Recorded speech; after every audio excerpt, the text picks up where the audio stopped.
The very word secrecy is repugnant in a free and open society. And we are as a people, inherently and historically opposed to secret societies, to secret oaths, and secret proceedings.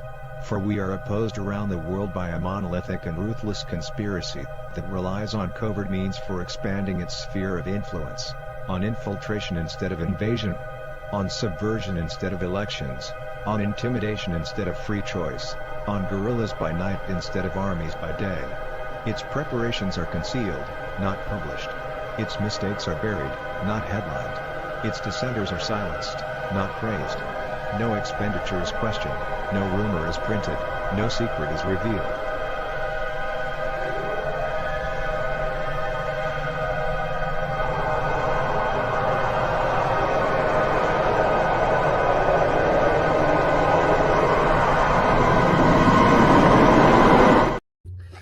All right, welcome to the 197th episode of the World Blockchain Roundtable. Our hosts for today are I Am, the Emperor of Den.social and all social media. I'm still waiting for some war results, by the way. Oh, okay, so battle results? Yes. Battles? Okay. Satoshi Sean, everyone's best friend. Let's see here, Zach and Andrew from the Legacy Right podcast. Welcome. And I think Greg hopefully will be here. We'll see. Oh no, he's in Denver. He's Denver probably, yeah. Yeah, he probably is probably missing this mostly because of the time difference. Let's see here. Today the subject is East Police won't let him come on. The East Police. And by the way, I don't know how this got arranged. It looks like I'm second on the list. How'd that flip Yeah, around? you're talking about Your center. I can do Your this. center. I can do this. yeah. I can Well, rearrange. come on, I'm the emperor. I'm gonna say Emperor was How first. should it be? I just got demoted. True. Oh my No, goodness, I'm having some issues with my browser here, so there we go. Okay, all right. Let's see here. So first off, quick update on last week's distribution of the lot governance tokens, the NFTs from last week's episode. The topic is changes at the SEC after Trump's first 30 days in office. Is actually that was a pretty good bunch of questions, I think. Every host, Pretty big deal, I think. Pretty apropos to what happened this week. yes. Every host last week, 133 lot. Every topic contributor, 166 lot. They got more than the panelists. So that's something to note based upon the way it all broke down. It's pretty nice. If you happen to notice, I popped up a couple of notches too. So, Did you? I haven't looked. No. Last week's theme was nominated by the Emperor himself, who will receive 166 lot. The ownership let it rain. come with passive income, free edits, and governance votes. So make sure you ask a question right now before I refresh the questions for this week. And also, we have, let's see here, I will add it to the screen here. We did have a resolution of the governance issue, which was what should the themes be for the month of March? And I want to, at least before anyone forgets, to remind I Am about the Ides of March, to make sure don't go out that day. So definitely don't go to the freaking Senate, all right? Stay at home, relax. Did you hear that, Brutus? We're going to have to just hang out solo on that day. Yep, Brutus too. Brutus needs to know this also. You also. Let's see here. So first off, the very first episode, unless we want to rearrange them, this is what I voted for. Provide a blockchain solution to a current news headline. So hopefully we get a good headline next week, or we have in the set of headlines something that we can provide blockchain solution for. Solana solves this, right? Or Dragon Chain solves this, or whatever. Anyway, the next one is blockchain discussion about the new SEC chair and the crypto czar. That'll be a good one too. Who voted on that? Day Rocks. Good vote. Oh yeah. See, I Am. We see I'm in good company here. Yeah. I'm at a 14.7%. You're at a 12.28%. Pretty good. Pretty good. Third, blockchain project life cycles and project reincarnation or rebranding by Jacob Wayne. Wow. Not that he didn't propose that. I'm saying he voted for it. He might have proposed it. I don't know who proposed it. Fourth, why is blockchain susceptible to various manipulations from statements of politicians, public figures, and so onwards? Ooh, I like. Yeah, that'll be it. Why is it? Because it's weak and sick. And I say blockchain, I say the blockchain industry. It's just not what it should. Now, modularity came in fifth, but we only have 4 weeks. Is that correct? Well, let me check, sir. Oh, St. Patrick's Day. See, Oh, it didn't make it. Mark. It didn't make it. didn't make it. Oh, No dang St. Patrick's Day. By the way, is St. Patrick's Day on a Thursday? no, it's on a Monday, and there are only Yeah. 4 weeks. There are I'll tell only you what we 4 could do. We could do as an Thursdays. aside that on the Thursday show nearest, we all have to make sure that we are drinking what? Green It has to beer. be Irish whiskey or Guinness. beer. Yeah, Or yeah, Irish breakfast tea at 10 a.m. There you Irish go. breakfast An tea. Irish. Or you have to kill a snake live on air. St. Patrick's Day. That's the other, so you have to drink or kill a snake. So Yeah. make sure. I've Can got I just, something back can I here. just- I'll just spike my coffee and make an Irish whiskey or an Irish that'd be good. coffee, and That then I'll Irish kill the coffee's snake too. All right. See, So Zach that will would take be care the of all of it. 13th. That would be Yeah, that it's would the be the 13th. 13th. 2 weeks from Which- now. So is that the second week? So it will also be the same one at the crypto chair. Is that Yeah. right? Mhm. So All I right. guess we're gonna get drunk and tell it like it is. There you go. I'm all for Yeah. it. At 11 o'clock in the morning. Yes. Well, you can time shift. You could Yeah. you Hey, could UTC time, right? pretend like you're in a different time zone or something. Okay. So that's that. Next we have. Let's see here. But then we have to speak with an accent from the time zone. Oh my goodness. I don't know if I can do a good enough Irish accent. Hey, May- laddie. we Of course you can, laddie. yeah. I don't know. Let's see here. That's Theme of this week is blockchain in China. This is episode 197. So before we go, we're going to do I'm going to refresh first of all, but then we will do the recap, which is a very long recap, by the way. Yes, but And, I uh, always that's highlight it. Well, It's a China, briefing too. this There's a time. lot of, so it's a briefing. I It's a think briefing. thousands of years of blockchain history there. I'm joking. Who proposed want this to. week? Who proposed this theme today? I don't know who did propose it. Does it say Yes, somewhere on it? we probably won't do accents, but Day rocks. please stop Day-Rock. calling me. Please Here, stop calling here. me sweet Jesus. It really is weird. What about it?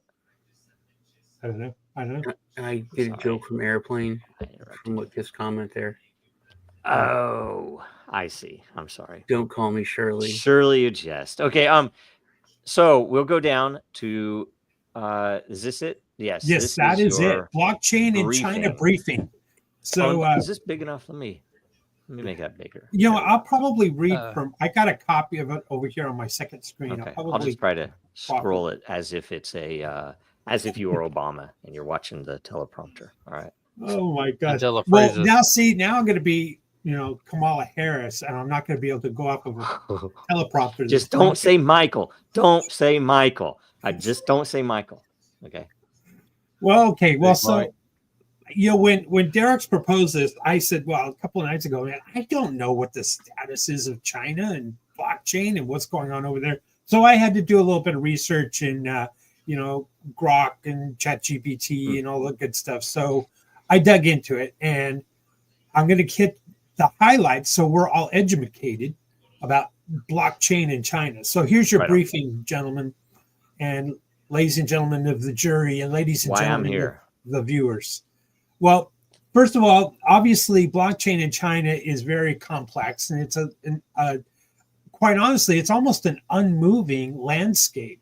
They've kind of set the tone because in 2017, they said there was going to be no more mining, no more transacting in blockchains that are a currency, and no ICOs could be offered, and so we've looked at China now as because it's such a more centralized type mode of operation that has their culture has shifted over into China's blockchain culture. So mainstream financial Chinese government is obviously more along the lines of a CBDC, and that is not incongruent with blockchain cryptocurrencies. However, blockchain is not all about cryptocurrencies, right? And so when you look at this technology and the way it's been banned, you have no trading, no exchanges, there's no mining. Hong Kong is a little different, but right now we're speaking about mainland China. So that technology being banned, we can't look to China, I think, to help build up our bags. Now, it's not illegal to hold cryptocurrencies. It's just, what are you going to do with them? And the popular ones are obviously Bitcoin and Ethereum over there. There is some dark markets or black markets in China. We get rumblings of that information through X and other postings that get outside of the Great Wall of China. But that would come with a heavy penalty if caught. So I got a feeling that their influence in the black market is marginal at best. So they really don't believe in decentralization of cryptocurrencies or decentralization of blockchain as a whole. They much more favor a more centralized approach when talking about blockchains. And in 2025, they have something like a $54.5 billion roadmap that the government has put out there for industry in China. And it's called the National Blockchain Roadmap. And so they're promising to fund 54.5 billion in projects that are more centralized, Chinese-based centralized. So now cultural acceptance obviously is low because it's now illegal to transact in them. And WeChat Pay and Alipay is basically how money is moved over there with the Chinese yuan. And with the 2021 ban, I don't foresee much of a change happening. Hong Kong is allowed to have exchanges, and you're allowed to semi-transact in them. There is a limit that you can only, I think it's in your lifetime, only $50,000 can be sent out of the country. So that's also limiting your ability to, say, profit off of a Bitcoin that you're holding that maybe you bought in 2016, 2017 in China. And now, but you're limited to $50,000 movement. So that's really, in the nutshell, your briefing, gentlemen, on China. Monero does seem to have a little bit of a foothold, so we hear, so does Zcash, but I would be very careful with heavy surveillance over there if I were going to work in a black market. What about like chains that kind of the Chinese government put all their support behind back in the day, like Neo, that we don't hear about, but every now and then I hear it come up. But to us, to me, it's kind of like a dead chain. But every now and then, someone brings it up. It didn't come up on the radar, Sean. Go ahead, Andrew. I say Antshare, did survive, the bear market with price. So, I mean, it's not totally dead. Right. Well, remember, Binance moved its headquarters out of China, out of Hong Kong. So, but Sean, to answer your question, like I said, it did come up on the radar. So I don't know if it's even really a big project in China. It could very well be. And just by numbers, it would be big if it were in China. And it certainly has other characteristics that make it a favorable blockchain other than just as a currency. Good question, Sean. I know that there are, sorry. No, it's all right. I know that there are, China's got a big Telegram audience, people who are using it illegally. because it's Mhm. China, but they do, try to do crypto stuff on that. I've seen it float around. Absolutely, as well as things like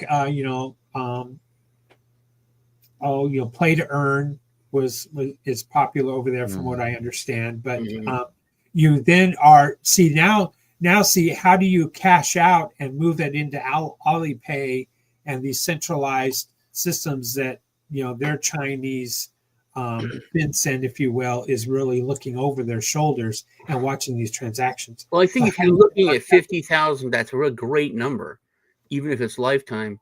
Because if you've got a family of 4, that's $200,000. $200,000 in Bangladesh, in Indochina, that's literally a lifetime of money, Sure. So I don't think it's that big of a deal for like GameFi or something like that. I had a question. I wish I would have. I really need to get my Danny account fixed so I can go and pose questions.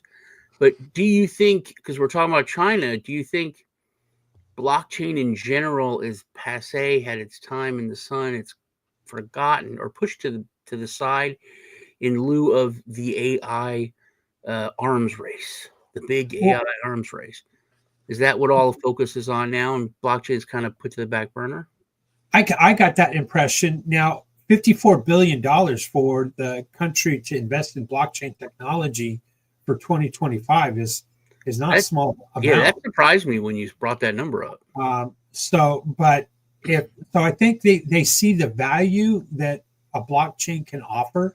Immutable transactions, recorded history, shall we say. So I think the Chinese government recognizes that, and they want to see utility built that way. So they're focused on utility with blockchain, where it does solve an issue or a problem. It also could be just a payoff. The Chinese government, just like all governments, are corrupt. So that could be just a slush fund payoff too, and very little development comes out of it. Well, I'll say about that they are, how do I say this? They have a big role to play in that supposed AI arms race, where up until they came in with DeepSeek, it was a bunch of VCs doing what they always do over here, which is to inflate their valuations radically. You had these crazy valuations on AI companies in the US, and then DeepSeek comes in and throws out something that's free and open and beats them, at least at the time. It's it's a constant race, but isn't that odd that they're doing that? And then the second part is, frankly, AI or blockchain needs to get past this stupid junior banker usury bullshit that we've been dealing with for years now. That's the reason that it is failing, and it will continue to fail and continue to be to drop to zero until people fucking get in their heads that it's not a goddamn get rich quick thing. We need to be building real stuff with it. We need to be using it for what it's for. And that doesn't mean, we have the brand name, we're Bitcoin. Bitcoin's dead. Bitcoin screwed itself over with its own shit engineering, run by bankers and lawyers, and that's what they tried to do to the entire industry. I've seen more than one company on their attorney's advice shoot themselves, and it's it's like, why are you building something that already exists? Why, it's like, that's not what we need. And I've seen so many companies do that, or projects do that. It's really sickening. So I got a question for you though, Joe. How do we get people to understand that concept rather than keep it in their head that it's just a get rich quick scheme? Well, there are a number of things. We have to build something that affects normal people using this technology in a way that they don't even care what the technology is. They just know it's like it's magic. It's like the light bulb or the microwave to a caveman. It doesn't matter as long as it cooks the food, as long as it lights the room, right? It doesn't matter how it works to the caveman. And I'm not saying that people are cavemen, but I'm just saying you do not have to be, a computer scientist or have any high technical acumen to understand what it can do. And so we need to build shit that affects that. And we're trying. Other groups are trying as well. And the frustration, though, is that while we're trying to do this, we have the most powerful and richest government in the world trying to destroy us the whole time. And all the while, when I go talk to a VC, they don't give a shit. If they're polite, they'll sit down and let me buy lunch and then tell me no, right? And at least they've told me no immediately. But they don't want to give me money, which is the fucking stupidest thing in the world, because they could make a ton of money with what we're doing. No way around it. I know there's a ton of money to be made, yet no one wants to put in. And it seems very odd. And a lot of it is because these same people have no more courage than your church mouse. They're worthless individuals. They should just freaking walk the plank, because they're not contributing to society at all, doing what they're doing. And groups like us need resources to build this stuff, and we're working on shoestring right now on zero budget with volunteers to get stuff done.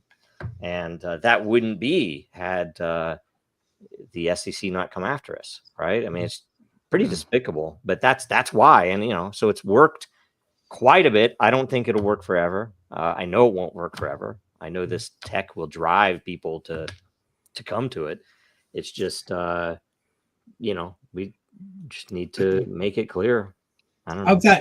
Of that 54 billion that was allocated for blockchain projects, a big focus was on logistics, and blockchain is really suitable for logistics. Controlling and tracking, lot numbers that are on what road, on what vehicle or ship. I will tell you how bad it is right now. I will tell you that this is maybe a black bill. I don't think I'm not trying to say it's the end of the world or anything like that.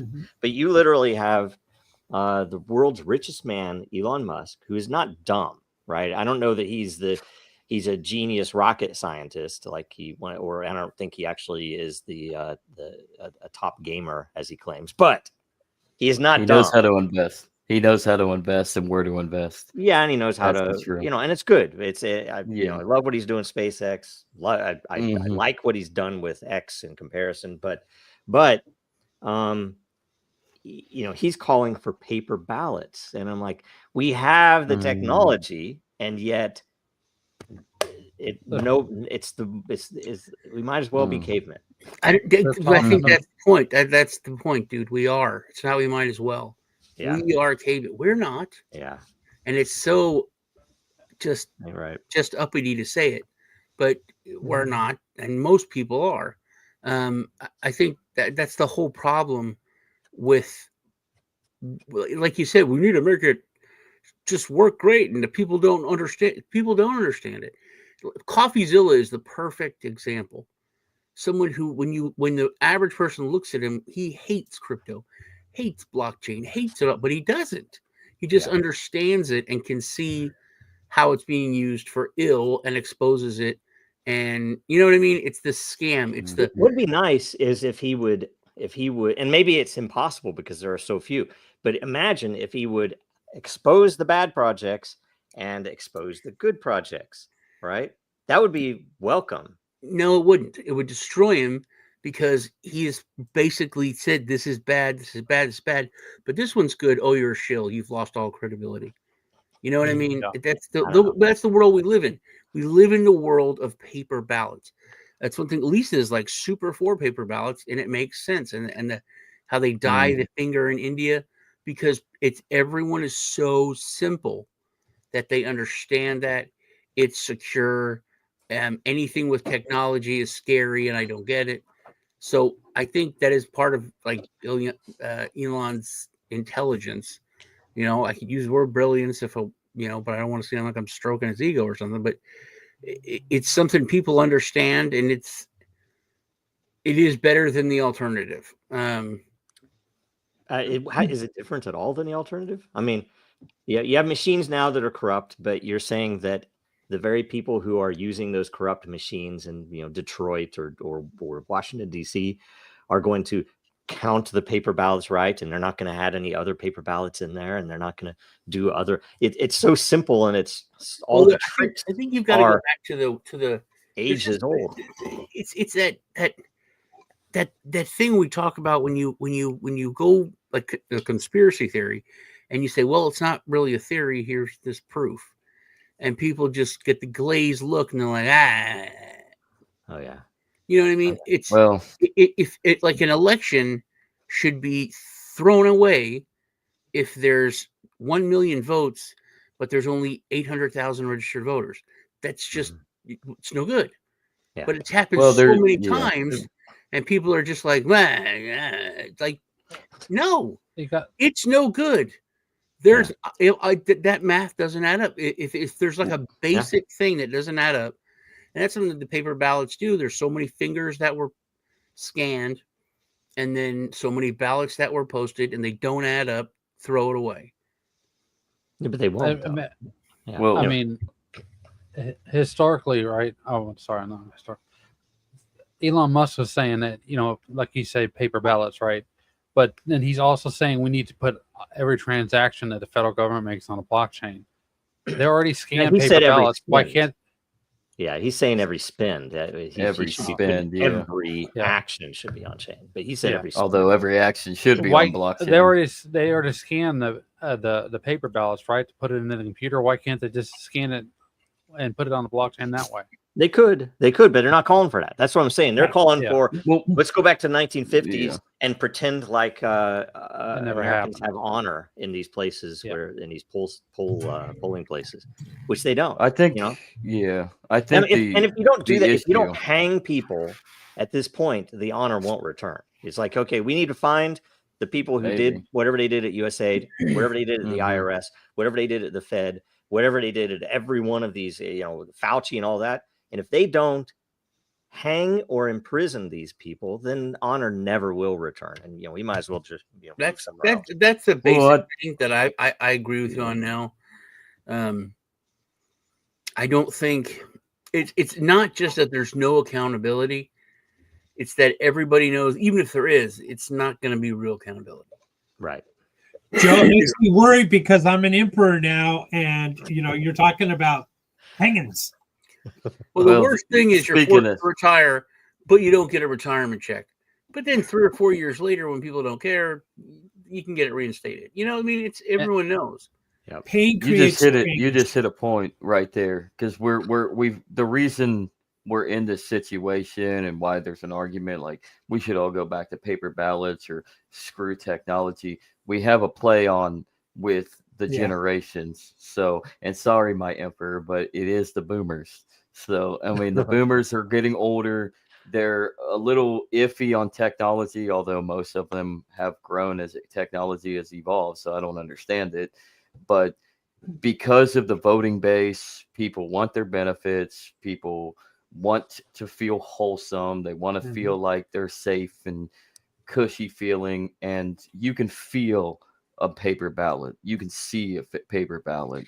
You just like slide it into the ballot box. It's like it's like a book. So I'm not against paper ballots by themselves, like with the ability to say, okay, this was the paper ballot, but old people used by this person, and it's all on chain. They don't even have to know about that, but at least we could go and look on chain.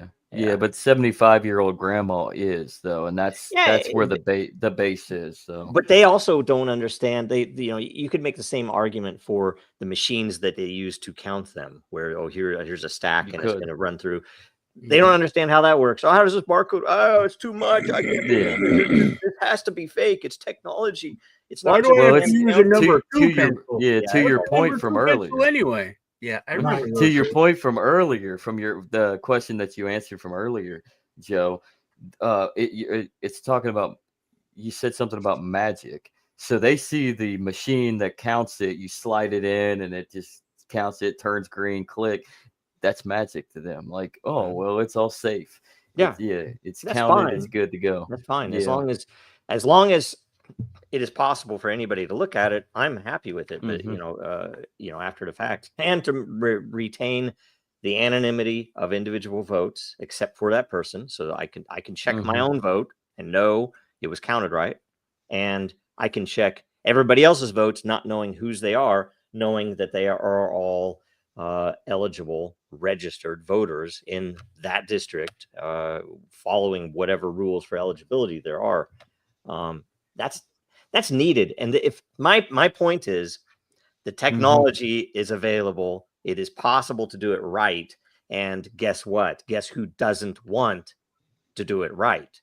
They in fact, and I saw this during the first clown show in 2020, where they were calling it out as the election was stolen, but then people were, we don't want blockchain, we want paper. And I'm like, you're never going to get proof. You're going to be like Luddite stuff. It's like you're just like, sure, stick with it. I don't want any part of it. But don't you know the USPS filed a patent for blockchain voting during 2020? Yep. And they also apparently were implicated in issues with some of the fake ballots making it and some of the other ballots not making it, right? And it's like, we have no honor in this society, and that is the core problem. If we had honor, it wouldn't matter if we just had simple voting stuff, because people would know. It's kind of a circular argument. It gets back to the beginning. I don't know. I don't think so. The diversity. People are bad. You can look at the destruction of the compound family, which nobody even talks about. Everyone talks about the nuclear family. The move to the nuclear family was the beginning of the end.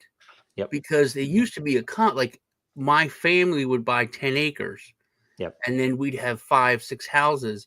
And as people passed on, the houses got passed on. Everybody kind of homesteaded. We all stayed together. We built our own community. And then it moved to, especially after the war, the military, it was to a more suburban individual family. And that larger extended family got broke up into this nuclear family. And now that's been destroyed. And now the people in general, like you said, have no honor. But part of that is because there's no consequences. There's a story, and this, to me, this made me realize just how, because Joe, I love Joe, been friends with Joe for a long time. I've watched him descend into more anger and more bitterness. But he's mirroring righteous anger. Yeah, he's mirroring me, though. I'm the same way, so to speak. There's a story just came out that the government, the military, has paid. I live by the biggest base in the world, right? The military gives money to its troops to feed them, called BAS, basic substance allowance, basic substance allowance. So they get, like, all these bases get like $20 million, $25 million, and they're spending like 20% or 12% on the food. They're not feeding the troops. The troops don't have food. They're closing the chow halls on the weekends so that troops still have. I mean, it's criminal, and it's obviously, and then like, where's the money going? Oh, where's the government? Where's the military? Yeah, we don't know where it went. So sounds like Rome, doesn't it? The fall of Rome, what they were doing with the soldiers, and the soldiers got fed up, and so they gathered and they went to go march on Rome. But my first thought is just like regular colonels, that those people know what's going on. They're not, hang them. I mean, they're their troops, that growing up in military family, like, that's treasonous on a different level. Because it's your own troops. It's not even a grand thing. You can look at it. I mean, it's like the better times in Rome, the better emperors and the better generals would directly support. They were loyal to their troops. What do we have now? Homeless veterans. We have sick veterans. They go to the VA, and they go there to die. I mean, you talk to any of them, it's like, yeah, you go there to die. They aren't going to make you better. if there's any chance you're just going to die. And that is treasonous. That's ridiculous. And nobody should join the military. It's like I had to hold my tongue. There was some kid at the grocery store talking about joining it, and there was an ROTC guy there in front of me in line telling him where to go. And I had to hold my tongue because I'm like, man, don't do it. They're just going to send you to Iran or Israel, and you're just going to die. Don't do it. That's all it is. It's like we fight, die for Israel. There you go. My great grandfather would agree. He's a U.S. Army veteran, and if he was alive today, he probably would have been like, first off, you're all a bunch of pussies and a bunch of fairies. Secondly, this government is not for us. Like you're working your ass into the ground for what? To be robbed. Yep. And he was a very patriotic man.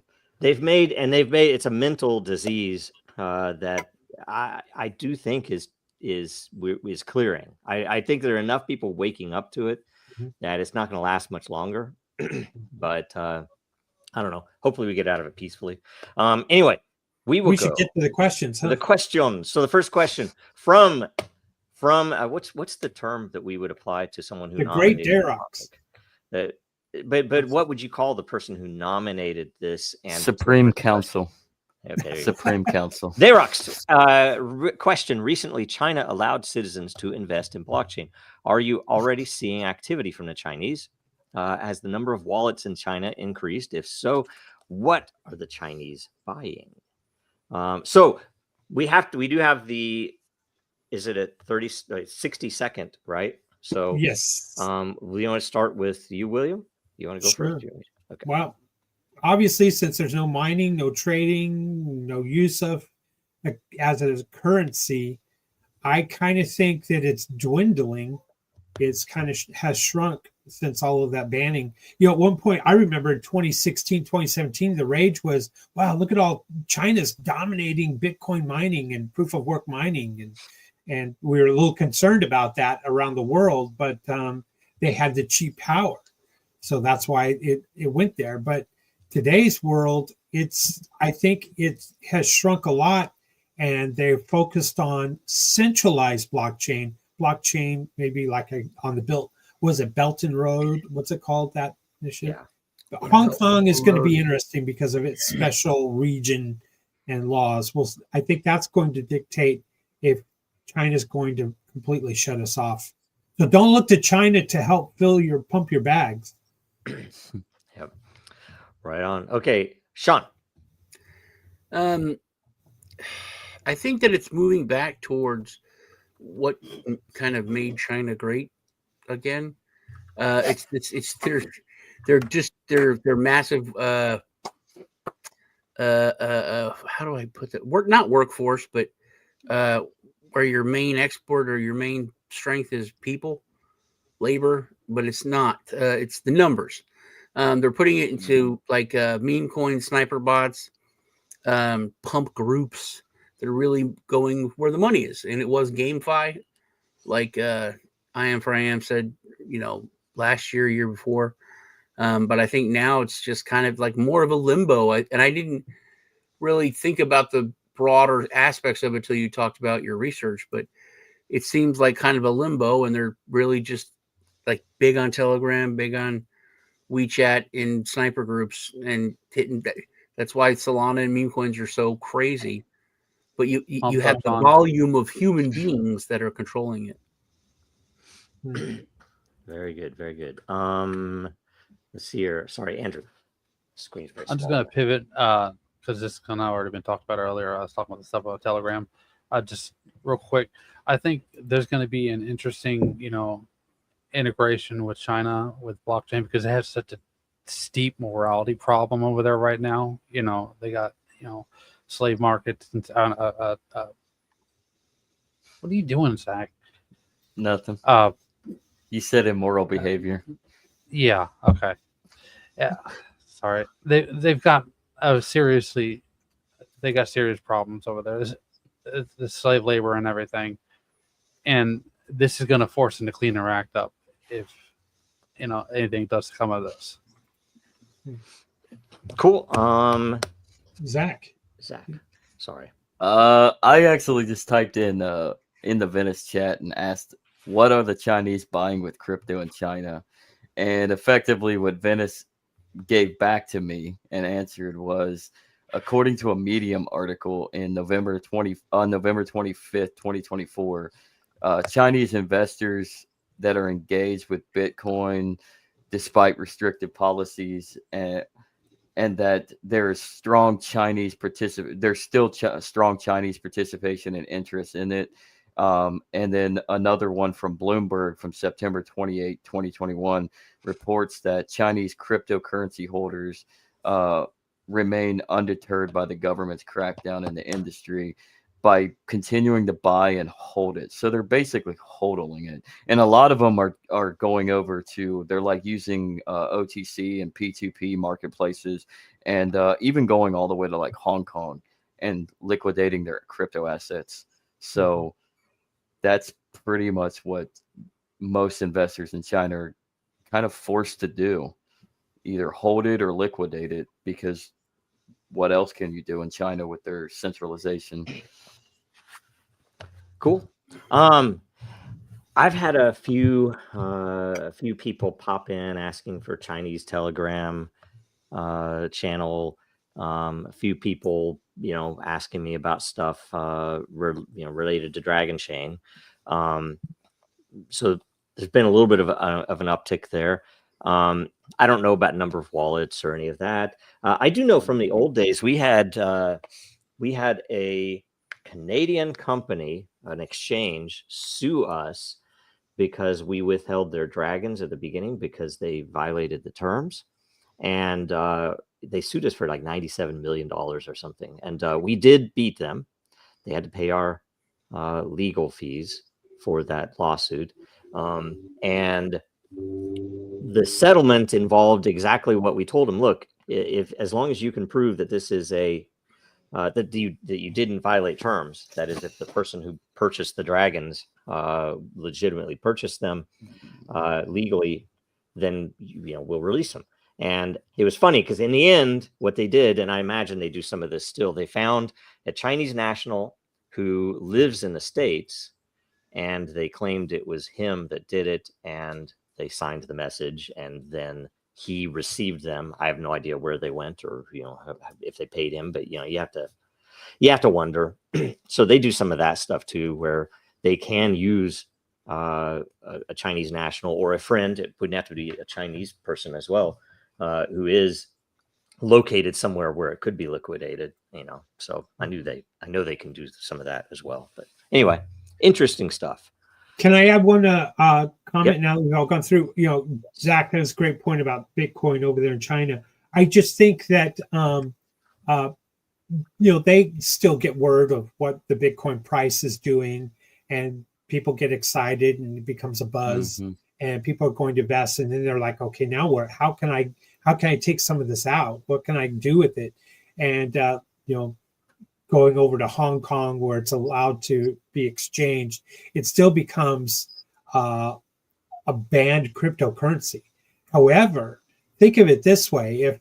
If Trump is talking about using it as part of an asset to support the dollar or to work to help pay down the debt, as asinine as that sounds, maybe the Chinese will kind of look the other way and say, yeah, maybe we should try to dominate the Bitcoin market a little bit, or hedge our bet that way, and will allow Chinese citizens to do just that. That's my thought. Very good. Very good. Okay. Okay. Anybody else? I think there's one thing that he kind of you hit it with black markets and people don't care. That's been since 2020. That's kind of been the attitude. When you go on the street interviews that I've seen, they're like, yeah, the government, some people are like, it's illegal, but most people are like, yeah, but it's not really enforced. Nobody gives a shit because there's so many people that are doing it.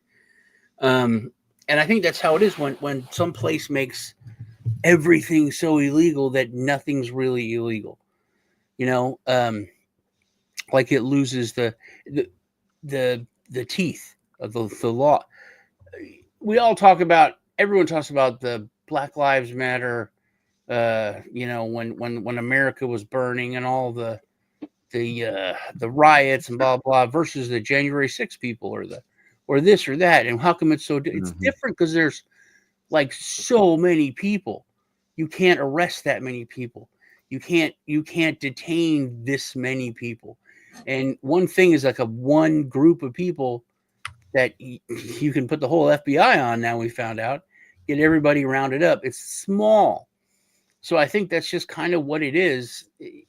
Especially, I think China's a great example of it. They've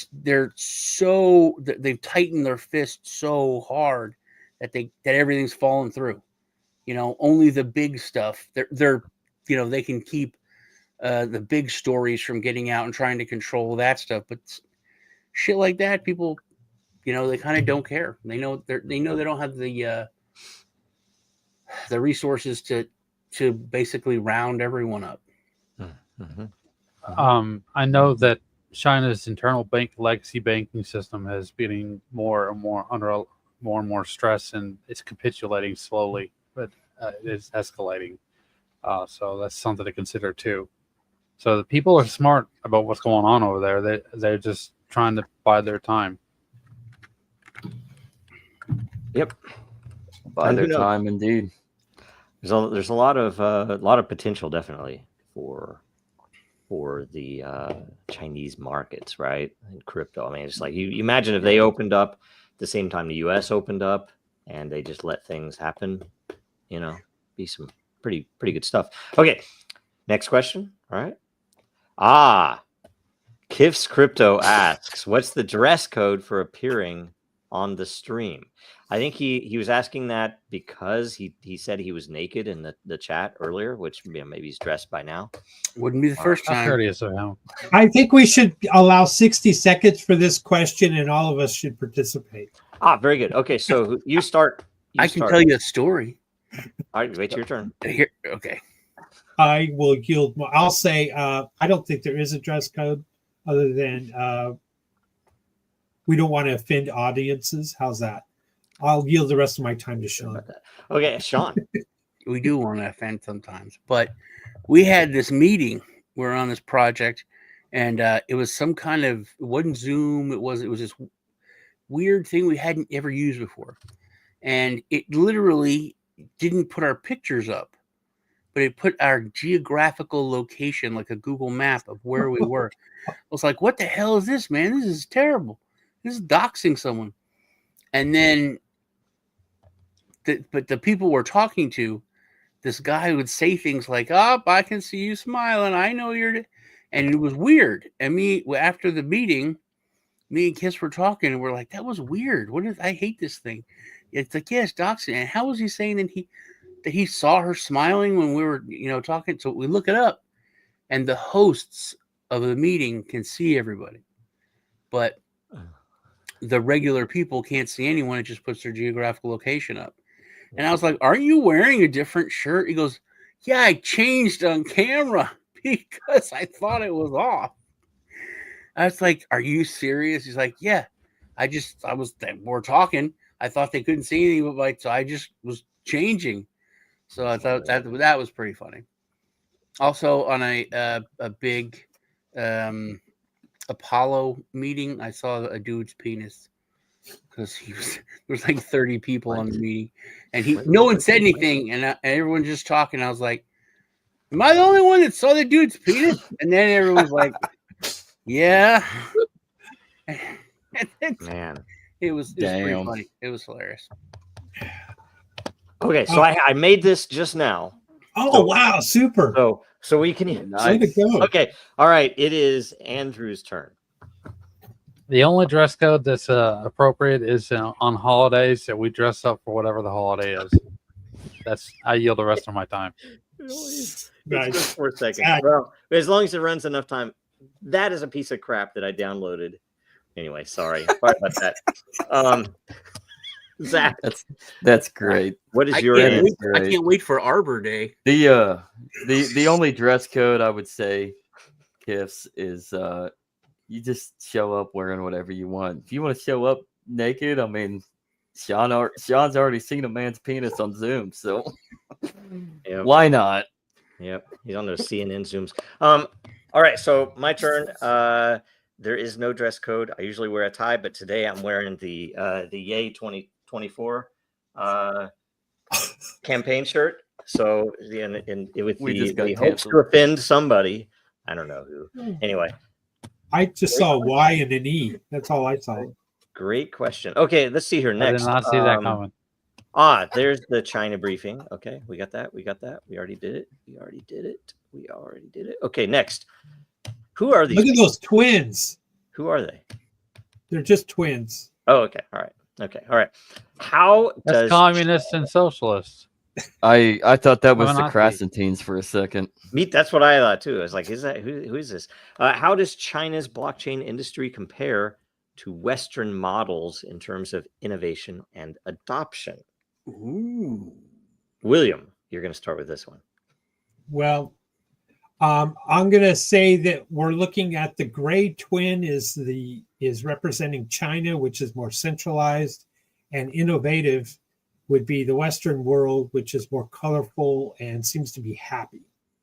So I think that's how I look at that. I think the innovation is going to come from those who have more freedom and where it is more decentralized. And unfortunately, China's blockchain industry being rewarding centralized blockchain projects with government checks, I think is not going to create a lot of innovation. And that's where how I see it at this moment in time. We look at us. We're not even talking about investing in Chinese projects that are in crypto. We're not talking about how much will the Chinese invest in this project. So they're out of the market, and they're only in the market in gray and black terms. How's that? Very good. Let's see here, Sean. I think it's an interesting question, especially if you look at it over the years and how you've basically always talked about how we've been stifling it in the West to become more of the gray, to become, everyone's been shooting everyone in the foot for a decade, Yeah. And money and use case, I think, is a big part. If they pour a bunch of money into centralized projects, but they work, like Joe said, and people think it's just magic, then they might be better. They might actually pull ahead because they're using the technology instead of just trying to make money and make a number go up project. So are people actually being creative and trying to make things, or are they just trying to? They're not. I mean, if you look at what crypto is and blockchain is as a whole, there are meme coins that are like 2,000 a day coming out. And everyone from 15-year-olds to, 55-year-olds are putting them out. So that's the main focus of blockchain right now. Overall is just kind of number go up. So if they're pouring real money into real projects, you're going to have some winners and you're going to have some innovation. Like I said, it comes back down to just doing what's right, Yep. Yep. Andrew. I remember when Chinese game developers were creating a copy of Final Fantasy. I think it was Final Fantasy 14, and they really, messed up the Kokopo character, and it was all over the internet. And so that right there shows me that they're not ready to be, real mature developers. They're just copycatting, and I defer the rest of my time. Cool. Zach, what do you think? You're a geek. But anyways, no.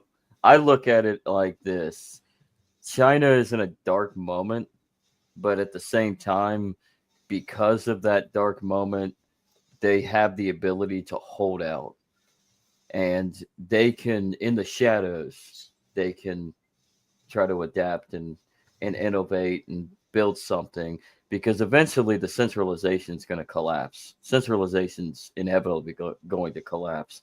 You can't really hold on when you have bunch of regulations and one money supply. So as long as they hold out and continue to innovate in the shadows and do their thing, eventually you'll see the white pill at the end of the tunnel. Very good. Very good. Me, I don't know. It's hard to say. It's a mixed bag because they have as many problems as we do with the fake bankers and with people just doing money grabs. They have historically, but at the same time, occasionally they have been more open to it. I mean, I remember someone came and visited us at Disney who was setting up a Bitcoin mining operation that would have been in 2014 or something, and talking about how fast it sold out, and it was legit, and the government didn't have a problem with it. So there's good, there's bad, and it is definitely a competition. And I'd say so far we've shot ourselves in the foot in the U.S. quite a bit, or the U.S. has. I don't know if it's ever been we.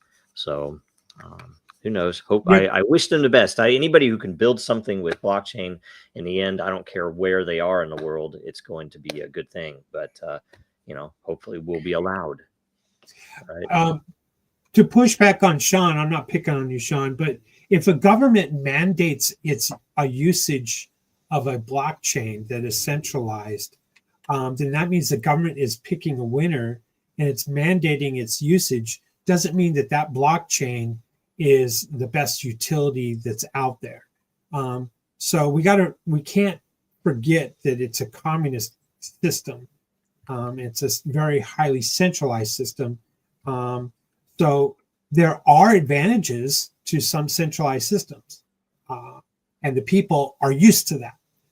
But if a government is going to pick a winner, then they're picking a winner maybe for the wrong reasons, for control, manipulation, and to line the pockets of the money and the bureaucrats, and not what's the best solution for the problem or the people. What government creates problems, doesn't create solutions. I want to push back on that, because this is what I kind of the crux of all the problems is I don't think centralization will fall apart, Zach. I think centralization could last for eons if the people are different. Would you rather live in the United States, or would you rather live in a country or an empire that was not corrupt? 100% I'd rather live in Liechtenstein. 100% centralized, but no corruption at all. Any corruption in the government, that person was plucked and hung. And it was literally everyone there just wanted to serve the people. If it was a utopia like that, I think that would be wonderful. That would work. But the whole problem with all governments is that people are shit. But that's going to cause problems. My point was just if you put money into it, and you put money into build things instead of just putting money into make money, you're going to have, just by default, more winners come out of that. Yeah. Yep. Point. I think we should, to push back on that, I think we should start thinking globally, but locally. So by that, I mean, we need to break out of our shell and go where we're treated best. That's right. My personal preference would be, don't become a citizen, but go to Malta and become a resident, and then you can leave, and then you have the European Union you can go to with their dual passport system, and their Eurozone system. You have visa-free passports. You can go anywhere, or you just go to St. Kitts route and just go from there. Become a citizen, then you're a citizen of the world, and you can innovate wherever you feel. You build wherever you feel is the best situation for you.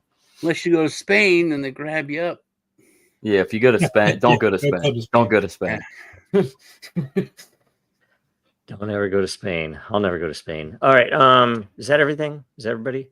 We go to the next one. Just remember, if you go to Red Lobster, there was a controversy with in Thailand with them some kind of slave issue. Really? So keep that Really? in mind. Look it up. Yeah, don't trust me. Look it up. Wow. All right. Next question from I am for I am, right? How has China's ban on decentralized cryptocurrencies shaped its blockchain ecosystem? That's a good question, right? That's an interesting question. Yeah. William. I'm not going to start first again. I want to go last.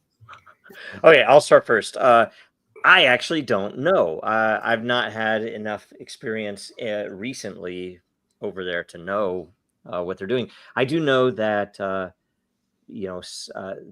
several people that I know of have gone over there to raise money with token sales in order, to, and I say raise money, that's, literally what they've been doing. It's either with equity or with tokens. So they're apparently it's a little more open than it was 5 or 6 years ago. So Zach. Yeah, I'm gonna start off with going off of Andrew just because I want to mention it. Red Lobster was involved with a bunch of seafood companies that use slavery.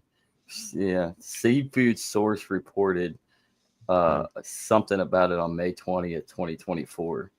But the work conditions were miserable, and they're in some litigation issues. But to the question, though, how does China's ban on decentralized cryptocurrency shape its blockchain ecosystem? It doesn't. It doesn't shape it at all. It just contains it to a realm of whatever the party says goes. All right, Andrew. I'll go with the old classic. Well, these regulations fundamentally change how we're going to go and get around them. I yield my time. Yeah, I thank you for yielding your time because I'm going to push back on everyone. We're so polite. I think by banning everything, that's the old adage. If you make everything illegal, everyone becomes outlaws. I think it's almost, if you know about, I don't know.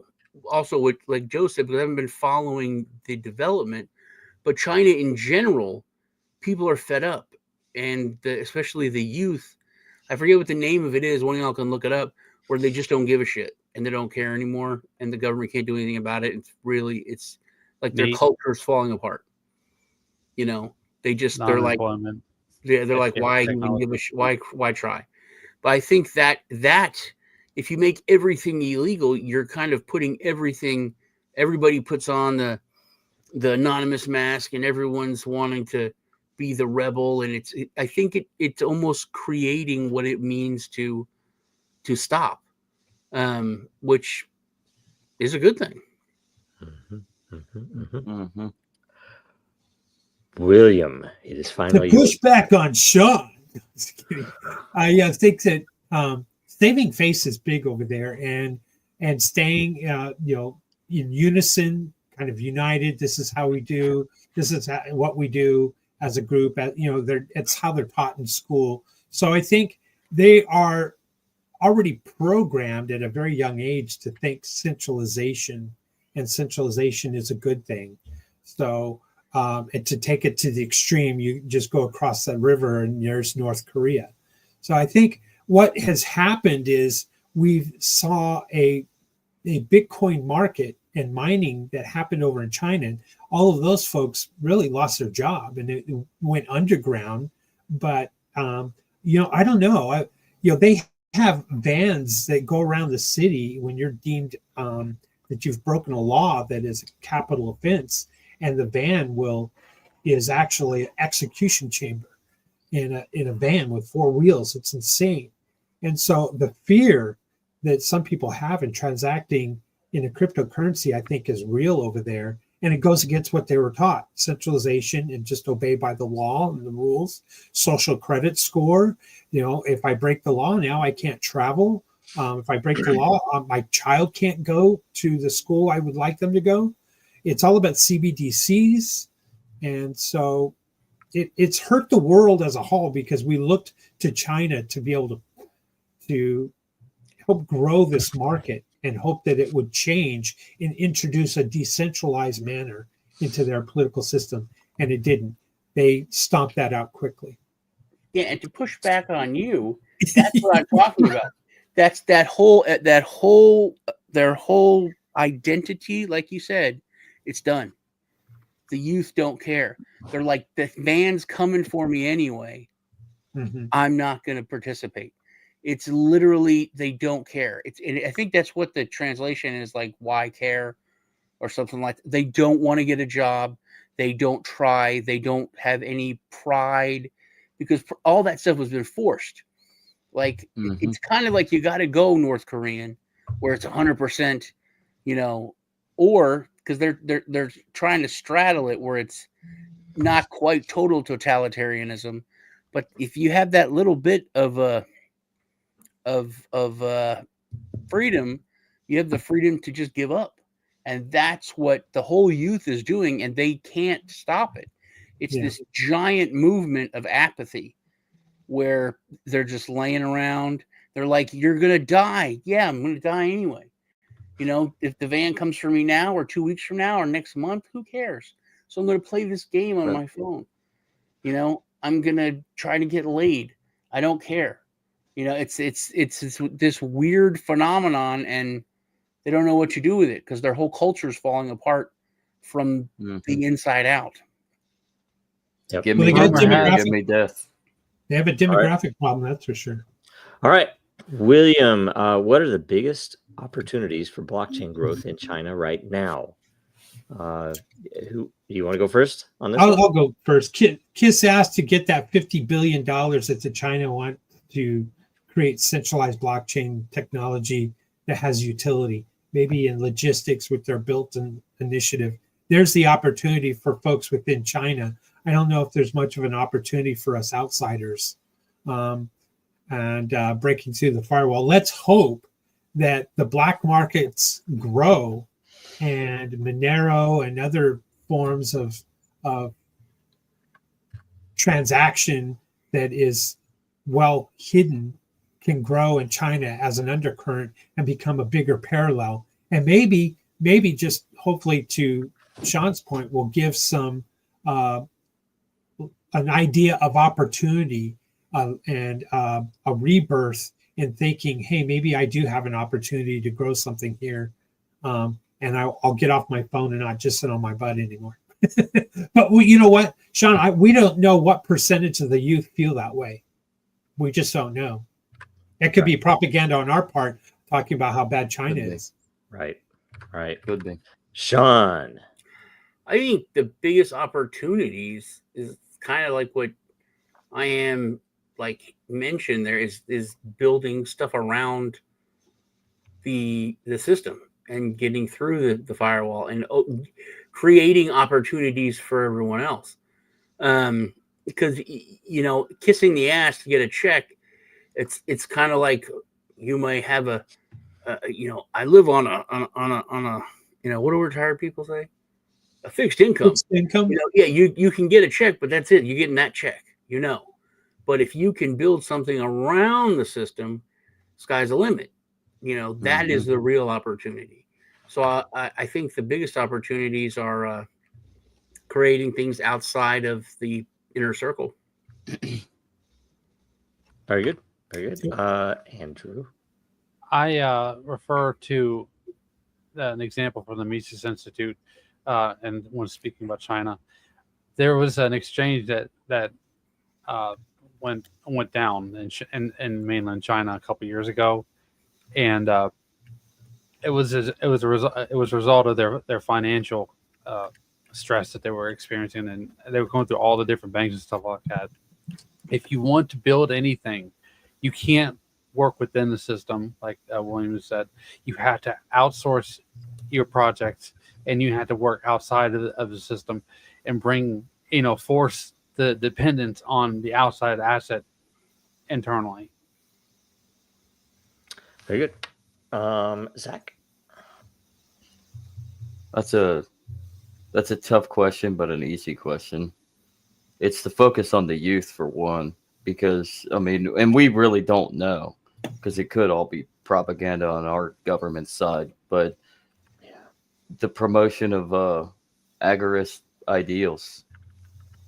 I mean, and I yield my time. For me, biggest opportunities, I think it's the same as over here. The opportunity is mostly to build something that is applicable to normal people. You know, the killer app is something that will actually work and be meaningful for the real world. So that's the gist of it. That's always the biggest opportunity, no matter where you are, I think. I gotta add one more thing. Hold on. It's called Bailan, Bailan, which translates to basically let it rot. And the movement came out of Hong Kong. And it's everyone that I've seen, they're like legit people that, you know, dissidents and people that got out of China. And they're like, it's crazy to see this, because that was the whole thing, was like this Chinese, the family was like, you have to, you know, everybody followed, everyone did what their family said. And it's all completely changed. And I guess it came out of Hong Kong, but it's literally translates to let it rot. They just like don't care. And I agree. Let it all rot. Live free until you're no longer free. And if a successful goal is in plan and you can make it out alive and build something better, that's great. But in the end, as long as you get to live a little bit of freedom and you know you're going to die, why not? I got something to add. So this panel is probably agrees with the book, Bitcoin was hijacked, or Hijacking of Bitcoin by Roger Ver and Patterson. Well, blockchain was hijacked by the Chinese, Central Party, the CCP. So the Communist Chinese Central Party. So there you go. Crypto was hijacked in China, just like Bitcoin was hijacked in worldwide, I believe, and that the book outlines. And then lastly, I would say Gensler and Clayton hijacked selected, companies and blockchain projects so that they could pick winners. No different than what has happened in China. Okay. Yeah. Okay. What do we cover now? What do we want to go over now? I think I am just kind of brought it up, the Gensler, and how do you guys know about the new law, executive order? Which one? There's so many. There's more executive orders than there are viewers on CNN. Trump now has direct oversight over the SEC. All decisions go through him. I don't know if I don't know about that. That's a tough call. At one end, you don't want a Gensler, but on the other end, that's a little too much power for the president. Constantly. But he can literally reverse, because the XRP people are like, oh, he could just with a pen take it away. The whole XRP thing is gone. The whole Dragon Chain thing could be gone. It's just with a stroke of a pen, it's a veto, it's gone. You can't do that. It basically it puts and it could put the ATF, all of these regulatory agencies that ran themselves as mini Congresses, it puts them back in their place, where the president can just say, no, you can't do that. No, that's not a rule. And start calling things rules again instead of laws. But I thought that just happened yesterday, I think, or the day before, that now he has straight 100% oversight over the SEC. Well, I think that matches up with, because earlier this month, they've brought about the two bills that were presented last year, the two stable coin bills. I believe it's called the Stable Act and the Genius Act in the House and the Senate. So you have those bills that are starting to come afloat in both sides of the House. And then you have Trump's executive order that gives him all sorts of authority.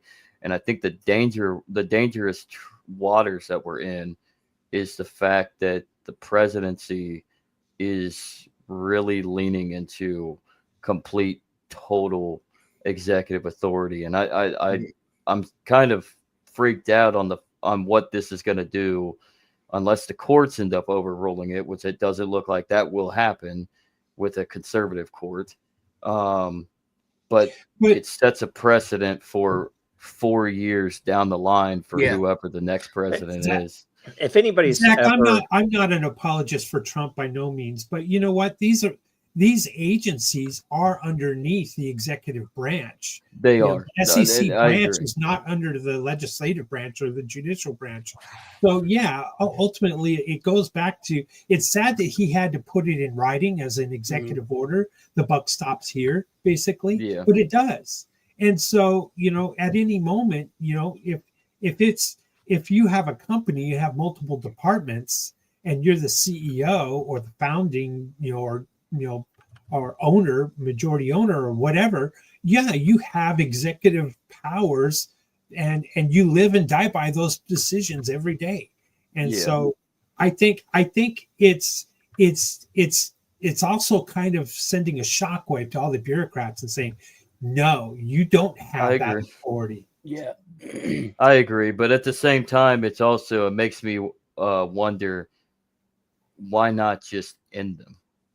Why not use your executive authority? Because they overstress themselves. That they do whatever they damn well please with zero oversight, because Congress ain't shit.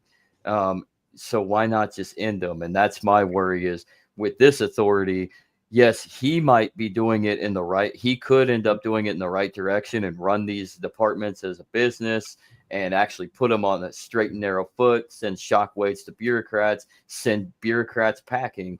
But what happens 4 years from now, say we get a Democrat again in power, or an even worse Republican, what are they going to use it for? I was going to make that point I am said, he's like making the point that they, I forget how you put it, but the point should have been made that they never had that power. Right. Yeah. And it seems to be made that, hey, I'm taking that power away. Whereas you shouldn't have the fucking power. You know what I mean? It shouldn't exist. Congress should have to pass every law. If it's too much work, it's too much work. But, they should not be able to interpret or make these laws. That's right. Now he shouldn't have been able to take it. And the bad thing is that, we've been so polarized and turned into, my side versus your side, that it's like, hooray for our side, but it's bad. Yeah, but we won. It's our time now, and it's like you said, why not just get rid of it? Because you don't want to get rid of the power. Everybody wants the power. And it's like the power shouldn't exist is the truth. I mean, MAGA socialists are still socialists. I mean, they may hate the left, but at the same time, it's just socialism of the right. I mean, I know most people that are MAGA, and I know that Lisa's on that side, on that fence too. Most people really want to fix and eliminate all the fluff and try to get back to sanity. But at the same time, most of the people in the MAGA camp are really just Trump cultists. They're not really about anything but my side, my side. I wouldn't. Here's the thing. I'm a longtime capitalist. I wouldn't freaking mind socialism right now. The fact that they've been stealing from us for so long in order to pay for a foreign country's education and healthcare systems, it's pathetic. It's like we're slaves. It is the stupidest thing ever. And I frankly see the wisdom of Northern Europe and of Europe as a whole these days. That capitalism, it's working, has just screwed us, and it's been people have been programmed. It's like, oh, we can't have that. We can't have the government pay for our kids' school. We can't have the government pay for our health care. That would be ridiculous. That would be horrible. And that's what they've done for so many years now. And narrative. It's I think looking at so much of the waste, you can't argue with, hey, we could be spending and having half as much taken away from everyone and quadruple everyone's, life value. Mhm. Like we could literally have Medicaid for all, but with, if we got rid of all of the waste, we'd be making money. Everyone would have health Mhm. insurance, all the doctors would be paid, and we'd have more money.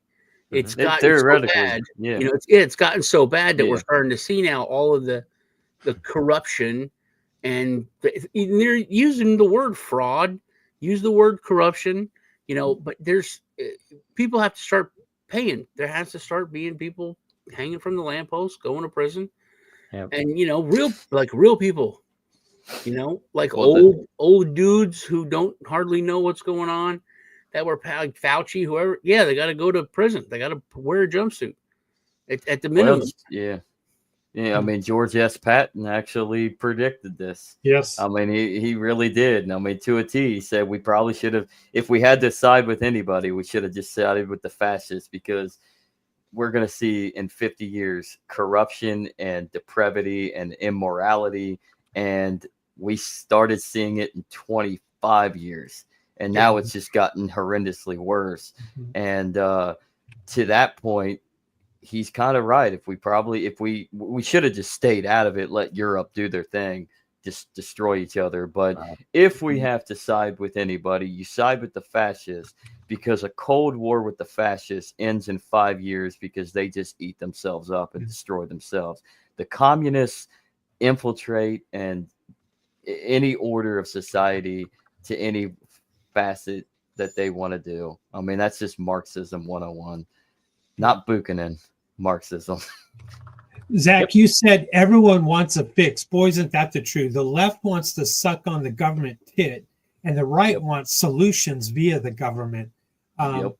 It's and both sides are wrong. It is all a facade too for what's really going on. That even isn't real. There's no left and right. That's all BS. Right. It's all Exactly. Exactly. Meanwhile, they're still expanding the credit. They're still manipulating interest rates. They're still padding their pockets, and we're left with nothing. We're slaves. We're serfs.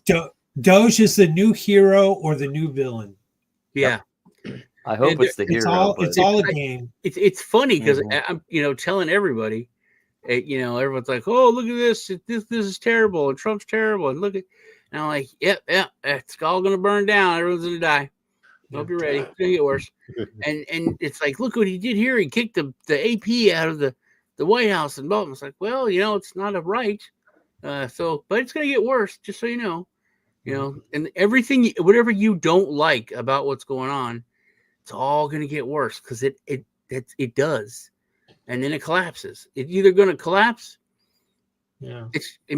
Or it's gonna collapse. I don't think we're gonna fix it, and we might have a golden age for the next 10 years, but it's going to collapse after that. Then, the Republican, the only chance they have is if they get rid of the Fed, get rid of the IRS, get rid of all these big agencies, and just let's see what happens. I think they will whenever they can partner with the unicorns and Voltron.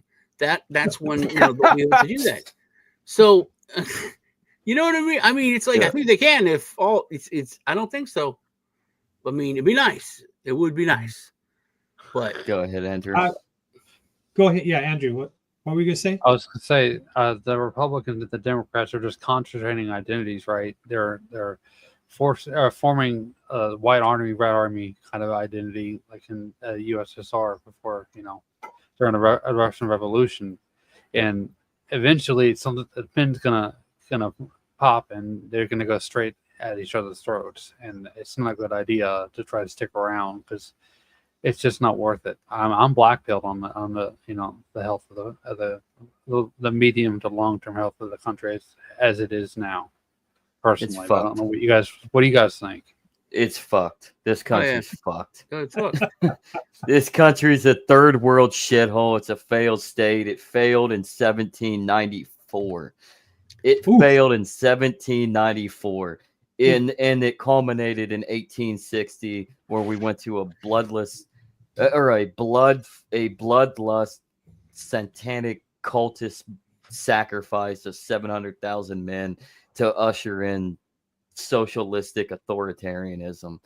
This country failed before it even began. I think it's like John told me.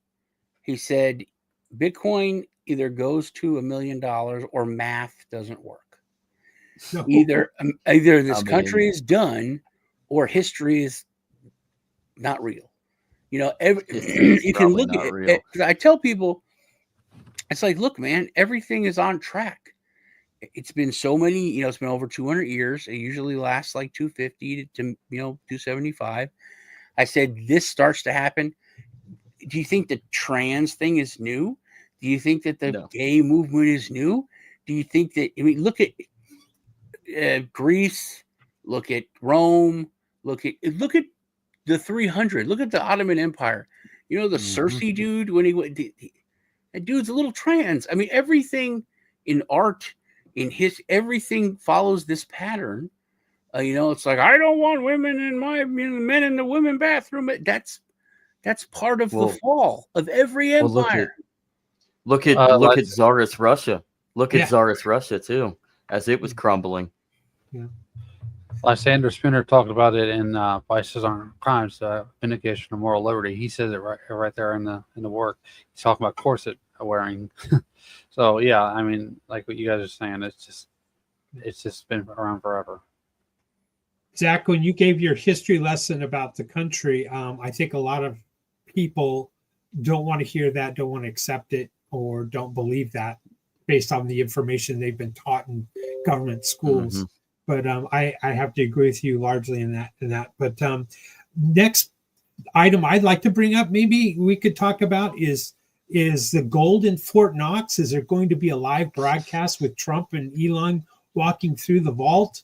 And if there is no gold there, guess what? There you go, Sean. Bitcoin hits $1 million overnight. Gold, I saw mathematically. I want Elon to do the live stream with the Geraldo Rivera mustache on. Just like that. You know, just take me back to that when he did that in Al Capone's vault. When he opened I know. I think it should be live streamed. Oh, go ahead. Gold could mathematically, I was watching someone go through the math and talk about if Fort Knox is empty, gold could hit, $40,000, $60,000 an ounce. That's a world I don't know if we want to live in. Give me a minute right now to talk about this, because this is some crazy shit. So first, you know what I'm doing to guys? First off, today I'm going to go buy myself some gold. I talked about last week. Not financial advice. It could be crazy, but it is possible that the United States could pull out of NATO. All right, because NATO is now talking about, hey, we're going to send troops to Russia, and Britain is doing this, and we could literally. There's only one superpower, but technically two nuclear superpowers. We could side with Russia and make a pact, because we could say, if America first, brother, America first. If you're doing things that could start a nuclear war, we're going to stop that. That's possible. I said that. You hope? Yeah. I said that a week ago. And then the United States voted with Russia in the UN. All that stuff happened. I was being a little crazy when I was saying that. Ingenious. But now think of this. All the gold plus is at Fort Knox. We have tons of gold. Push back on that. Everything drops. Gold goes down to like $100 an ounce, because we now know there's so freaking much of it. Just push back on that a little bit. I saw on X, go back and check this, because I almost saw it real quick. But Glenn Beck was talking about how actually there's like 5 different locations that they keep the gold, and that if you just do Fort Knox, you don't know if it's just being moved around or not. Right. So you should do all 5 at the same time. There's a potential tunnel in New York City between where J.P. Morgan Chase has their gold vault, which is contracted by the U.S. to hold some of the Federal Reserve and the U.S. Treasury's gold. And there's a tunnel that connects to another gold vault, which is the Federal Reserve's gold vault. And, it's almost like, when you do an audit, you send auditors simultaneously to all the different divisions and walk in and take a snapshot. And that's what needs to happen. And if Elon and Trump all go to Fort Knox and forget the other, then it's just another gamemanship and, rouge. That's exactly what it is. It's distraction. But I honestly think there is, even if whether it's Fort Knox or all over the place, we do have a large quantity of gold in this country. It's just not ours. Or what if we fake It's the been gold? sold. What if we fake it? They forged it in We China, and they use We it do, as a yeah, test they block. do. I was going to say China has been like famous for taking a 1 pound gold bar and turning it into a 10-pound gold bar. Yep. Or a 9 pound India. bar of lead and then coating it to where I think you people forget. best. You I can, think people forget India and how much gold is in India and China and Russia that you could mine in Russia. Look at how the area of Mexico. Russia. But also, Mexico. what no one's talking about is no matter what happens, silver is going to skyrocket. I think Yes. either gold's going to drop and silver is going to skyrocket, or I'm gold's going to counting go it. up and silver is going to skyrocket. And hopefully people will see silver and link.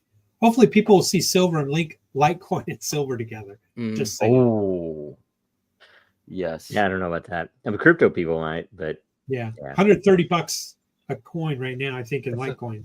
Yeah. This is all publicity stunt to pump the markets. True. It probably is, honestly. Yeah. That's a good trick. That's a good trick there, old Donnie. It is weird to see all of like my liberal friends that are talking about the stock market's down, all because we have being led by someone who's went bankrupt 20 times and he doesn't know shit about. I'm like, come on, man. You were the one talking about how stock market doesn't matter when he said everything was pumping. I was like, I'm going to give you one. Trump inherited a really bad economy. Oh, wait a minute. Biden inherited a really bad economy. Oh, wait a minute. Trump inherited a really bad economy his first time around. Oh, it goes back and back and back. Obama. Oh, Bush. Well, Bush did inherit it. And that George Washington.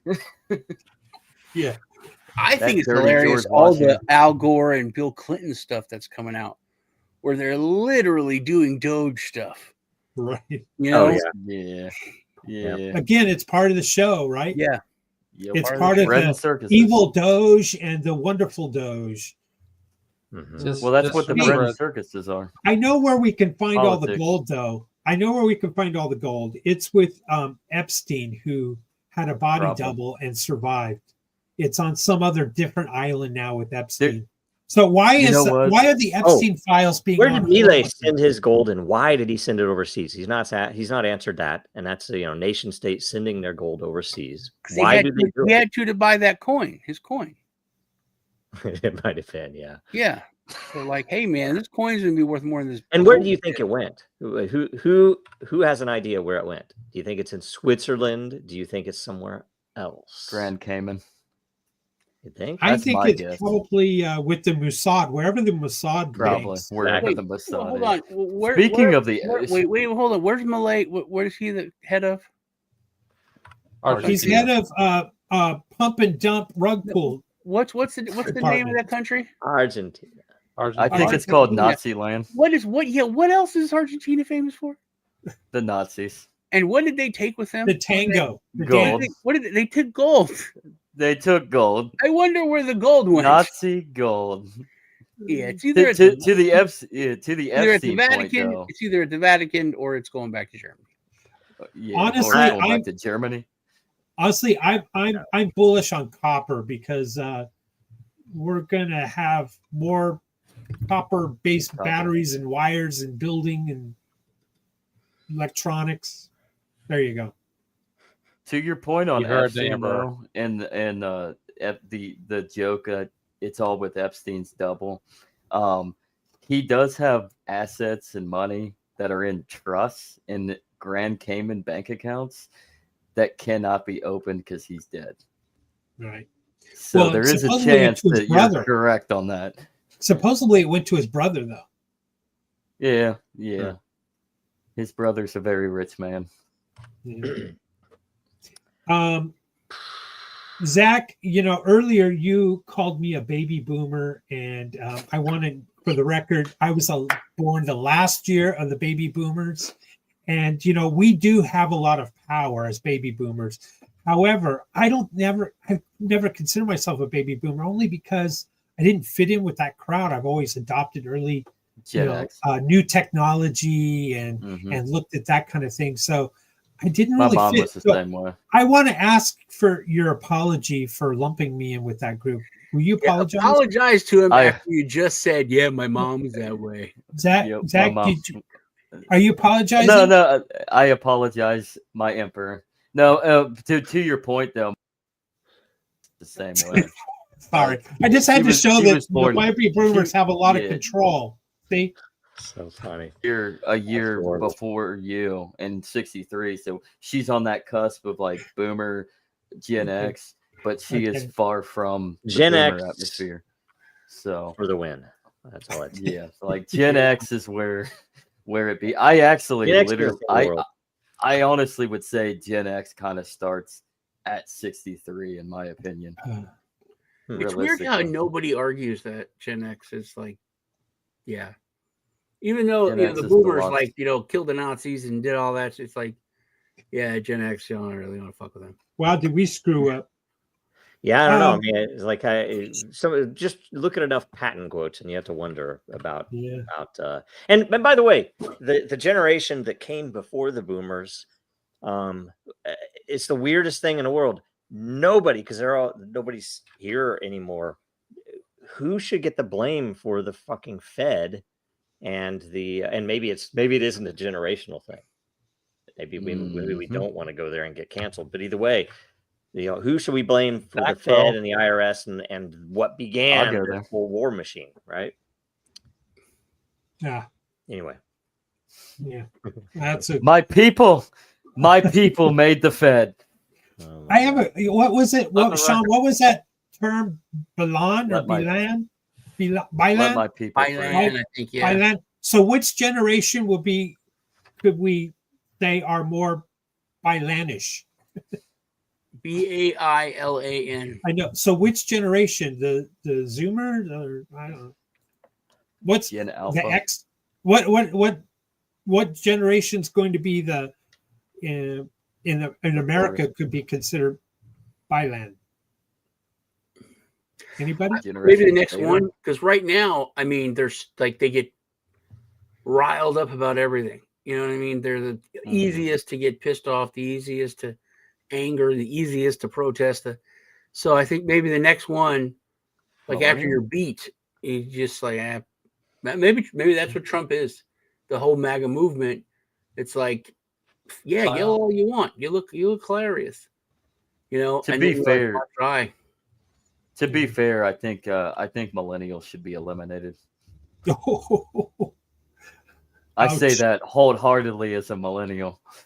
Ouch. No, I don't want any generational genocidal conversation. I think ain't right. Just ain't right. Said, who do we blame for the Fed and all that? I think that is the square on the boomers for being morons and easily manipulated.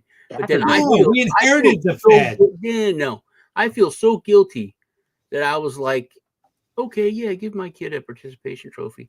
Oh yeah, dude, I was I raised, you know what I mean? I was there. I was like, I could see that. And my kid did suck at playing soccer. So I'd like for him to have this trophy, and I was part of that. I was part of the helicopter parent thing and all. So I can see where we did things differently. And it was all out of the, goodness of our heart. And we thought we were doing the best things. And now we have what we exactly. Baby boomers were taught like this. It's kind of like, you need to learn how to swim. I'm throwing you in the pool. Swim or die.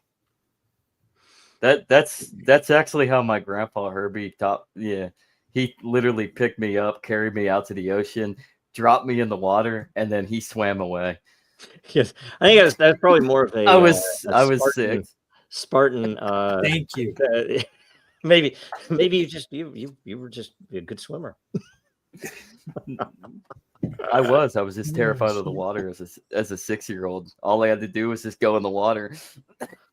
That's what he did. Scoop me up, dragged me right in the water, and then left me there. Swim back. Wow. So are we going to fall into technocracy or what? Digital Oh, feudalism? That's What's our future, guys? That's their goal. I do Radical think. decentralization. Now, I hope that's the case. I think Yeah. it's. I think we're going to fall into a technocracy, because that's how we're. And then I think the rebellion will be, the decentralized side. I think there should be two sides. I think we're going to have, we're going to fight it out. But obviously we're not in control. Which the good guys seldom are. Even when they win, then they get the power and they become the bad guys. It's a cycle. But yeah, that's the way we're headed. And that's the thing. You have to see things for what they are. You have to admit it. You can't say, yay, our side won, but it's in a bad way. Right. You can always look back at Alex Jones, man. Half people are like, yeah, we got rid of him. It's like, no, they can get rid of you too. But it's no, it's Alex Jones. No. Andrew does the best Alex Jones of all of us. Of anyone I've heard. He has Rumor has it the last law on the books in the USSR was not to be lazy. Thank you for that, Alex. That's Go so home. good. InfoWarsLive.com. Don't you have a young 25-year-old girlfriend to go impregnate, Alex? We're not supposed to talk about that. She's a globalist, you know that, Alex. And a gay frog. Probably is. Is she a globalist, Alex? Gay frog. Oh, she's a gay frog. All right, we're at 141. Not gay frog, I'll tell you Do that. we have any other? I'm still working on this GIF. This whole this freaking timeout GIF thing. What else is happening in the world? Are they going to release the Epstein files? Are they going to release the JFK and the RFK and the MLK? No. That would be funny if Alex was the one that released them. Pisses me off that they haven't. When they do the release, fact that they put like Bongino and Patel together, there's a lot of things that are like cool. Oh, except the Bongino won't talk about the one country that controls everything. Oh, you saw that? Exactly. But it's like you have the same thing. It's like, yeah, it looks great on paper. They're going to release this. They're going to release this. We're going to release this. But instead of this isn't 1950. They're not going to print it in the freaking newspaper. They could release the goddamn files straight away. Just release them. Just release them. Now so there were 200 victims. I'm like, do you think these victims? I was like, oh, I need protection. Don't make sure I'm not included on this. I'm like, are you kidding me? Even with that, that's not what they're delaying on. They're delaying because they're essentially accepting bribes. The FBI is erasing all the evidence. Please. Yeah. They're delaying because there's too many powerful people that they cannot so show. they're paying off the debt. Yeah. And if they really, honestly, if they really cared, they would. Who gives a shit if they released the Epstein files? The DOJ should just go and take what they have and go arrest these motherfuckers. But we're in bread and circuses. Yep. What about the countless generals who they found in garbage cans in Washington D.C. that just go, off the books, and they pull the articles down about like 2 weeks later. Yeah. Yeah, I don't know. It's who knows what's going to happen, but it is pretty crazy that that they have to have a filter in Congress and then a filter at the Justice Department, and we're waiting. We're waiting. Oh no! What's today? I don't think I sent my email. What I did last week. February 27th. Is it too late? Is it too late to send my email to? Oh, there's the other one. What do you guys think of that? I love it. I love it. It's and I didn't even think about it, but apparently there are at least some number. It's a non-zero number of federal employees who don't actually exist. It's really some fake person, and they have a handler that has probably a few thousand of them registered and pulling those government paychecks. I argued that the email servers are going to blow up because there's too many government employees sending emails all of a sudden for the first time. Yeah, maybe. Oh man, I I don't mean, know. it's funny because before It's a juice. Trump got in office. Well, anyways, before Trump got in office, we had more people employed by the federal government than the entire population of the United States in 1776. Yeah, it's pathetic. Well, we all talk about how governments in general, like the biggest mafias there are, and this is like basic mafia stuff. Hey, give these 4 guys jobs on your site, you pay them.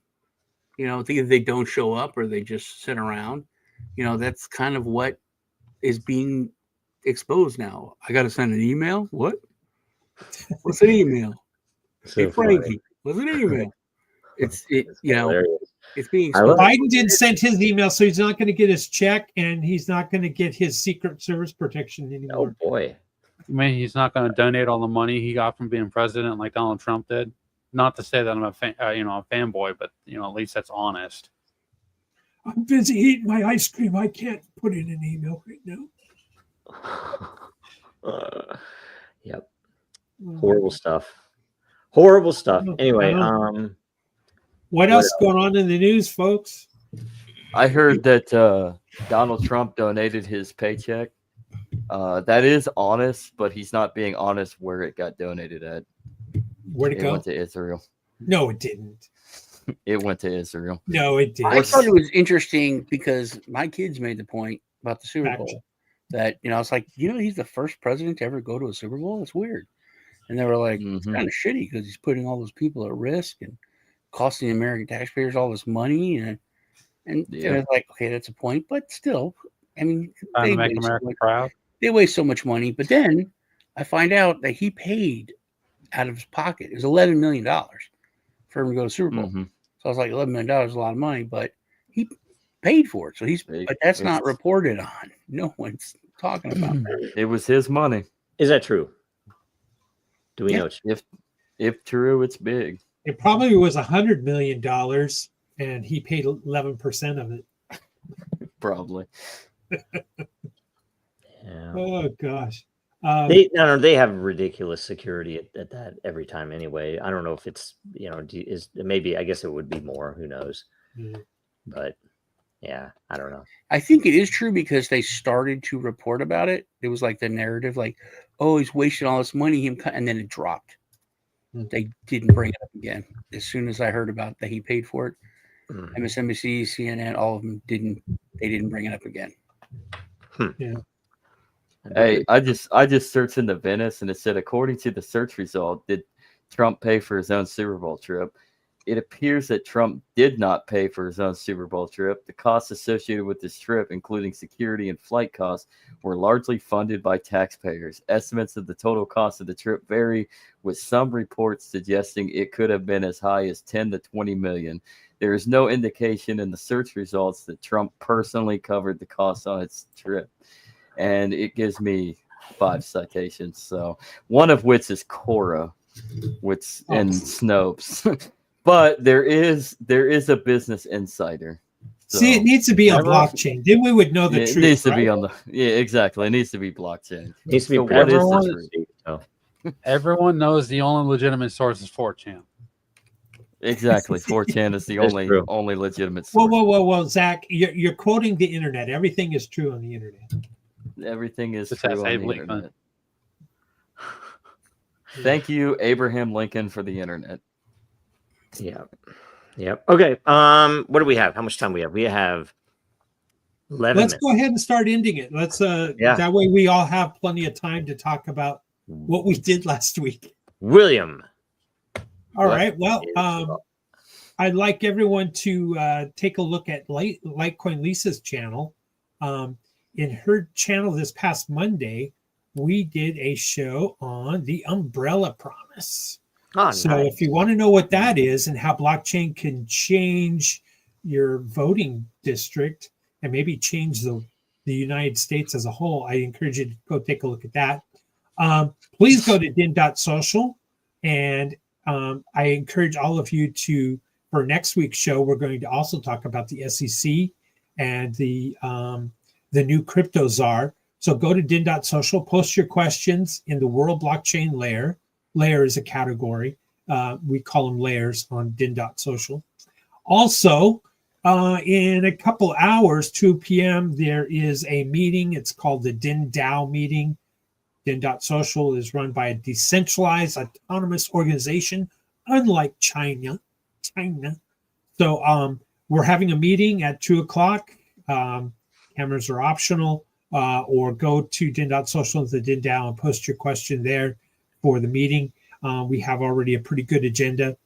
So that is what is happening with your emperor as I seek out new ways of funding and growth for din.social, by the way, which now has a China layer, China. And new civilizations, seeking new civilizations. There you go. And India is our future. There's an India layer too. So I'm going to be not making a trip to India, but I'm going to be talking to a lot of folks in India here, hopefully soon. So that's what's happening on my end. All right, Sean.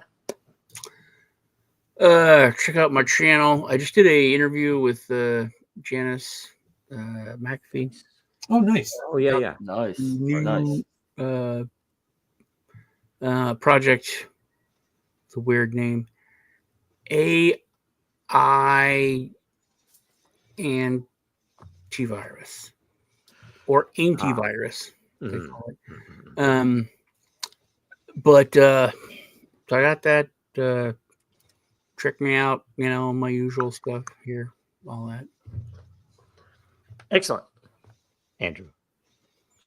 Me and Zach are going to be having a follow-up episode to last Friday's stream where we're talking about social engineering and the regulatory environment. It'll be pretty good. It's pretty extensive. So I'll be reading it, probably Zach a little bit too, tomorrow at 11 o'clock. So look forward to checking that out if you can, and appreciate you guys watching. All right, Zach. I am actually in the process right now in utilizing AI, because I love this Venice chat. It's awesome to help me kind of organize with the citations and read through.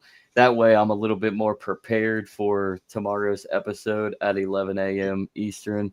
Hopefully we'll be on YouTube. Fuck you, YouTube. But if not, that will be uploaded to our YouTube page after the fact. But just check us out at 11 a.m. We're going to keep on chugging away at social engineering, behavioral economics, and the CFPB. Excellent. And for me, I would say check out the Dracaria white paper, Dracaria World on X.